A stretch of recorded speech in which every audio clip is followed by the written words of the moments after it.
the Trump administration will be able to rely on a Republican majority in both the House of Representatives and the Senate. There's going to be a packed schedule in Congress. Here are a few areas under contention. On the agenda is the repeal of the healthcare law, better known as Obamacare. But Republicans are split on which parts of the law to repeal.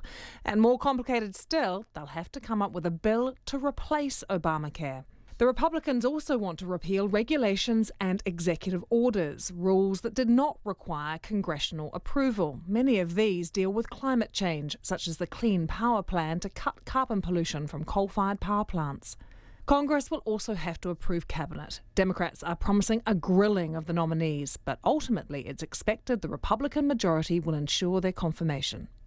And the Republicans who blocked President Obama's nominee for the Supreme Court for the past 11 months will now have a chance to nominate their own candidate. Finally, and controversially, there is the Republican push to dismantle the Office of Congressional Ethics.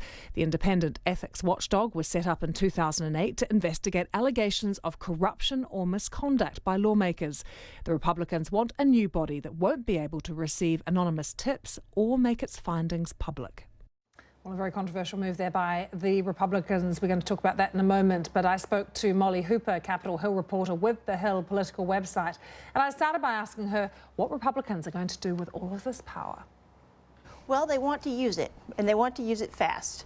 The incoming President-elect Donald Trump, is going to have a relatively short window in which he can really move through his key agenda items, the items that you mentioned, repealing the Obamacare mandates. He also wants to, of course, do something with trade, tax reform, and obviously get his his nominees confirmed in the Senate.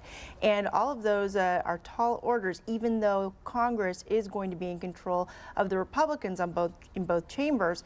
Republicans won't control a filibuster-proof 60 seats in the Senate, so things will be difficult to move through the Senate, even though the Republicans do have a majority there. Yeah, there's lots of Republicans, but how unified are they? Well, that's the best question. Actually, that's the question we're all going to be wanting to answer. They are not that unified. If you remember, during the election, a lot of Republicans up on Capitol Hill did not support Donald Trump, and publicly endorse him, even after he became the Republican candidate. And so, you know, there isn't a lot of, there will not be a lot of love lost if Donald Trump is in the White House and the Republicans want to move their own agenda items, Republicans on Capitol Hill. So we will see how that works. It's not just between you know, the executive branch and the legislative branch. It's also within the party. You have the more conservative Republicans, the more socially conservative and fiscally conservative Republicans, and you also have you know, the defense hawks. So it'll be interesting to see how all these dynamics work together.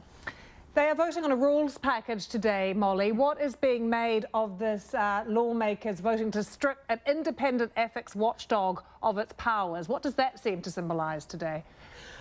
Well, the optics of it are not great, especially because the reason this was created was after Republicans were voted out of power in 2006, when then President George W. Bush was in the White House. There were a bunch of ethics scandals involving Republicans. I don't know if you'll recall the name Jack Abramoff, Bob Ney, you know, pay-to-play lobbying scandals. That really was what helped the Democrats win their majority in the Senate and the House. And they actually ran on draining the swamp, just as Donald Trump has been saying. It's not the best thing to do at this point. However, that OCE, the Office of Congressional Ethics, the independent body, a part of it will be moved underneath the ethics, the House Ethics Office. But again, it's not going to look great for Republicans starting off this new presidency. Yeah, Nancy Pelosi has said evidently ethics are the first casualty of the new Republican Congress. But very briefly, Molly, tell us about the Democrats. President Obama's meeting with them. What's their game plan?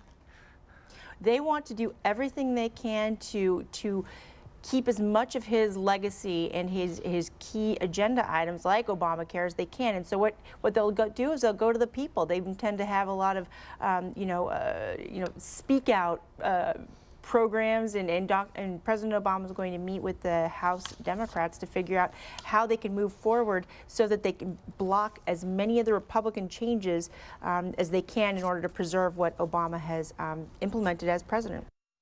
Molly Hooper there. So with the most powerful and ambitious Republican-led Congress in 20 years convening in the next few hours, Donald Trump has been turning his mind to foreign policy.